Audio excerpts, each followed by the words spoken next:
There is no better feeling than when your stocks and shares pay you in dividends. You get cash sent straight to your account just for being a loyal holder of that security.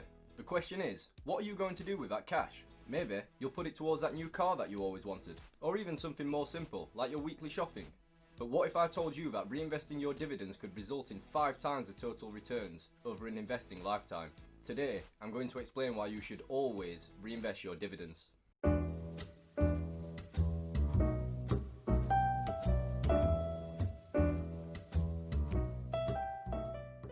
Hello, my name is Lewis and welcome to iQinvesting, where we talk about saving, investing and everything in between. For more content just like this, make sure to subscribe to the channel for new episodes every Wednesday and Sunday. And with that, let's get straight into today's video.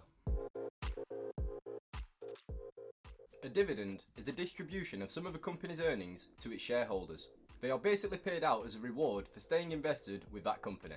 To qualify for a dividend payment, you need to hold that stock before that company's ex-dividend date. On the ex-dividend date, that company will start trading without the value of the dividends that it has to pay out. It's worth noting that the company's value can increase and drop around the ex-dividend date, so don't think that you can sneak into those dividend payments without paying the price. After a declared amount of time, typically around 1 month, the dividend payment will be sent to your brokerage account. Once it's in there, you have a couple of options. Option 1, withdraw the dividends and spend them. It's always nice to feel rewarded for your loyalty to a stock, so why not treat yourself? Whether you're saving for a new car, a new home, or that dream holiday you've been thinking about all year, you could use dividends to pay for these. Now, don't get me wrong, this would be great for short-term satisfaction, but I'm here to tell you that is exactly what you should not do.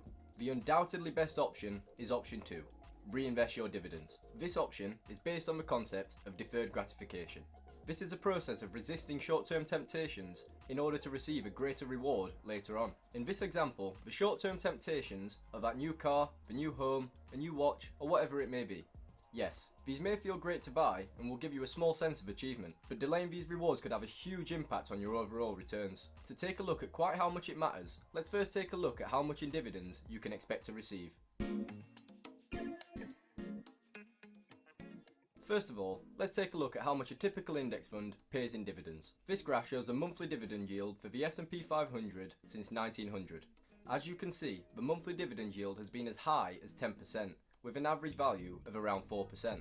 Currently, we are seeing a dividend yield of around 2%, which is quite low when compared to the historical values. This is a result of the low interest rates in our economy, combined with the rise of the tech sector, which doesn't comprise of many dividend-paying stocks. For reference, the MSCI World Index Fund has a dividend yield of around 2%. This can be compared to their World High Dividend Yield Index Fund, which has a dividend yield of around 4%. So, the answer that we all need to know is, what is the effect of reinvesting these lovely dividends? The results are quite simply mind-blowing. The next graph shows the growth of $10,000 in the S&P 500 from 1960 to 2017. The orange line shows the results without reinvesting dividends, whilst the blue area shows the results of reinvesting them. Notice how over time, the difference between the two results starts to widen, and it just keeps going. The final result without reinvesting dividends is a tasty $460,000. However, the results of reinvesting the dividends is a whopping $2.5 million. Now, let that sink in for a little bit. How can the result of reinvesting dividends be over 5 times as large? Well, it all comes down to the magical power of compound interest. Every time that you reinvest a dividend, you are increasing the value of your invested portfolio. Doing this in the early stages is massively important, as your reinvested dividend has the most time to grow with the market. These reinvested dividends start to follow a snowball effect. They grow more and more as the years go on and the dividends add up. The best way to think about this is that every time you invest some money, that money has a job. It is the money's duty to go out into the investing world and bring back some more money to work with. Then, that new money joins the team and has the mission of bringing back even more money. The more money you have working for you, the more money you will end up with. This will repeat until you have a legion of money, ready to conquer the investing world. So, to recap, receiving dividends is a great feeling, but it's your choice on how to spend them. You can treat yourself to the nice things in life, for that small sense of achievement that will come with them. Or, more rationally, you could choose to reinvest those dividends to boost the growth of your invested capital.